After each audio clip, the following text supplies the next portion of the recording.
What are they about? Who funds them? What's their ideology? What drives them to commit these heinous acts of violence? Here to explain is former Antifa member Gabriel Nadales. Also with me, Dinesh D'Souza, conservative commentator, author of the book just out today, United States of Socialism. Oh, sorry, hits the shelves tomorrow officially. I already have my copy. Gabriel, let's start with you. What's at the root of Antifa's mindset? How did it start? So Antifa started after World War II, but as far as American Antifa, it's been around for a couple of decades. But I was in Antifa back in 2011, and let me tell you, it is far more violent than anything I ever experienced or witnessed. And I think it has to do with the fact that so many college administrators and college campuses that allow Antifa to work under their noses. For example, at the Leadership Institute's campus reform, we reported on a story from the University of Florida in which an Antifa group was openly recruiting in broad daylight. Well, let me just say this very clear. We don't allow ISIS to recruit on college campuses, and we should not allow Antifa to do that either. Dinesh, you've been writing about this for years and years, and you and I had our own battles at Dartmouth College in the 1980s.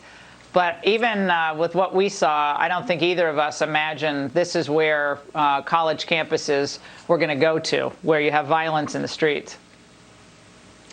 I think that Antifa is the true descendant of the socialist regimes of 100 years ago, Mussolini's black shirts, Hitler's brown shirts.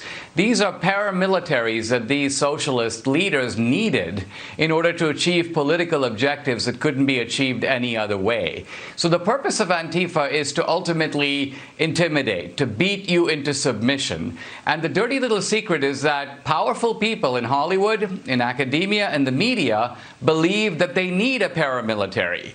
They need a paramilitary because the socialist ideas that they believe in cannot win on their own merits. You have to sort of put the other guy up against the wall. And so it's very convenient for them that you've got this kind of little army. By the way, other socialist regimes around the world, like in Venezuela, they have the same thing. Colectivos, these former criminals who now ride around in motorcycles, and they carry the same equipment, cement blocks, they carry sticks. What's their job? To beat up small business owners, to beat up political dissidents. So this is not about fighting fascism. This is about ultimately fighting people who stand in the way of the socialist left.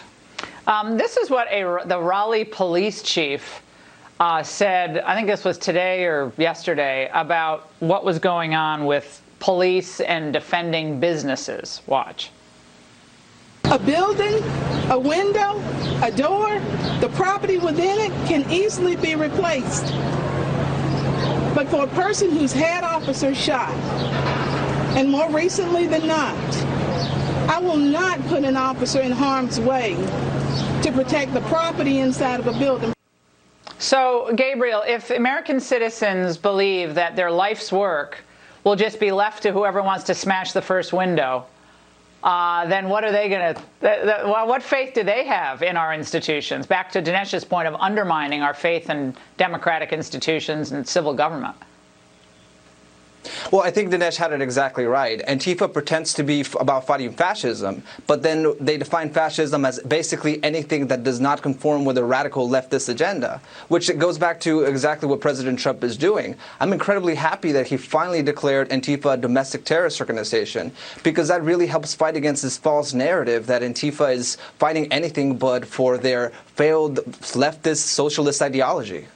Dinesh, there are a lot of white youth in Antifa that I saw last night.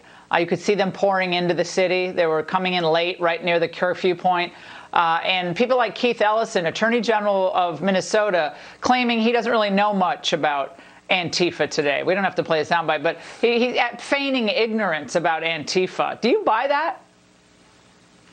Not at all. I think that what we're seeing here with the George Floyd injustice is the fact that socialism has kind of taken on a new guise. Originally, it was about the working class. Marx focused, for example, on the working man who's working long hours and not getting properly paid.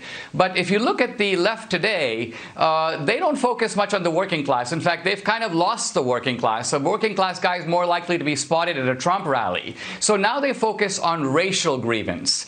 This is something that they started doing in the 60s. It represents a kind of mutation in socialism away from merely focusing on class to now focusing on race, on gender, sexual orientation, immigration. So we've got this kind of new socialism. I call it identity socialism because it's a weird and sick marriage between classic socialism and identity politics. And Antifa, the white guys fighting for racial justice, they're an expression of this kind of identity socialism. Yeah, and of course, then you have people coming in and they $15 trillion in reparations. That'll solve it. That's the new point that Bob Johnson was raising today. Gentlemen, thank you so much. Dinesh, everyone should get out and get his book, United States of Socialism, just out tomorrow. All right, let's go back to Brian Yanes in New York City with the famous Herald Square Macy's.